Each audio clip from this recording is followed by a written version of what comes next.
So today we will discuss about Tyndall effect also, because in last class we were not able to discuss.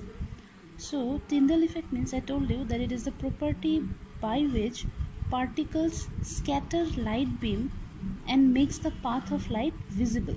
That is called Tyndall effect. Okay, so one example here I have given. You can see that here I have kept two beaker.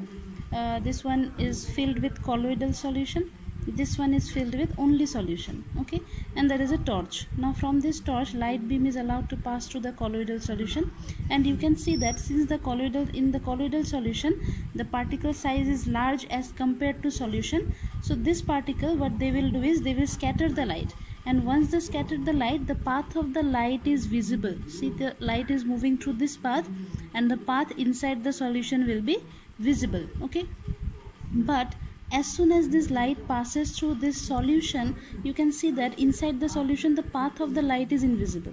We are unable to see in which direction light is moving. But yes, if you go outside you can see the light beam now, but inside that you cannot see the light beam. Okay, so that means Tyndall effect is not taking place here, but Tyndall effect is taking place here. Alright, in fact Tyndall effect can also be observed in suspension also. The next topic, as someone said, that to discuss alloy. Okay, alloy means, see, it is a combination. It is a combination of two or more metals. One example, and alloy is a homogeneous mixture. One example I have given here in your book also. This example is given, brass. Now brass is an alloy, and that is a mixture of 30% zinc. Zinc is a metal, and 70% copper. Copper is another metal. So these two metal they gets combined to form brass. Okay, now why it is a homogeneous mixture? The reason is that 30% zinc will be uniformly distributed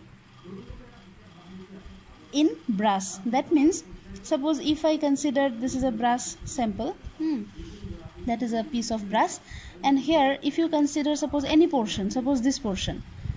Okay, so in this portion how much copper will be present? 70% copper. Out of this part 70% will be copper, 30% will be zinc. If you consider any part somewhere here, then here also you will see that 70% will be copper, 30% will be zinc. So that means it is uniformly distributed everywhere. Copper is uniformly distributed, zinc is also uniformly distributed. So that is why it is a homogeneous mixture of two metal, zinc and copper. So alloy, in simple word, it is a combination of two or more metals. Okay, then next topic, in last class we discussed about properties of suspension, and previous in one class we also discussed, in last week we also discussed about properties of solution. Okay, so here we are discussing properties of colloidal solution or salts. Remember that colloidal solutions are also called salts. Okay, first property, it is a heterogeneous mixture. Just like milk, when we look at milk it appears as homogeneous, but actually it is not homogeneous, but it is heterogeneous mixture. It can scatter beam of light. Just now I told you that it shows Tyndall effect. Another property, it is quite stable as it does not settle down when left undisturbed. Suppose if you keep milk for some time, we don't see that the solid particles or the white particles of milk is settling down at the bottom. We don't see that. So that means it is quite stable.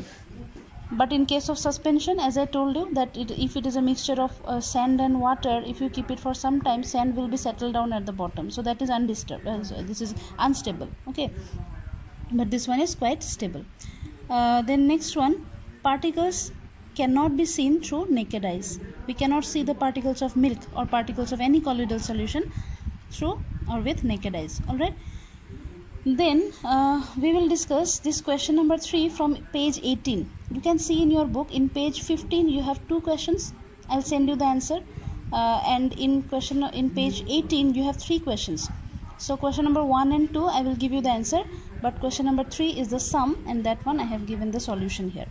So it is given that to make a saturated solution, 36 gram of sodium chloride means common salt that we use, is dissolved in 100 gram of water at 293 Kelvin. So the temperature is not required in the calculation. find its concentration at this temperature. Now see, as I told you that to calculate concentration we have two formula, one is mass by mass, one is mass by volume. But here mass of solute is given. How you will understand that it is mass? See the unit, it is gram, so gram means mass. And here also mass of solvent is given, so volume is not given anywhere. So that means we have to use the first one, that is mass by mass.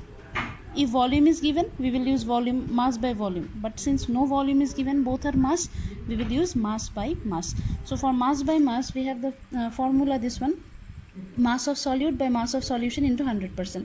So solute means it is sodium chloride here, 36 gram. Solvent means water here. So water is given 100 gram. So mass of solution, we have to add this to 100 plus 36, 136. Put this value here, mass of solute 36. Okay, we will substitute here 36. Mass of solution is this one, 136 into 100%. If you do the calculation, the result comes as this. So this is the answer.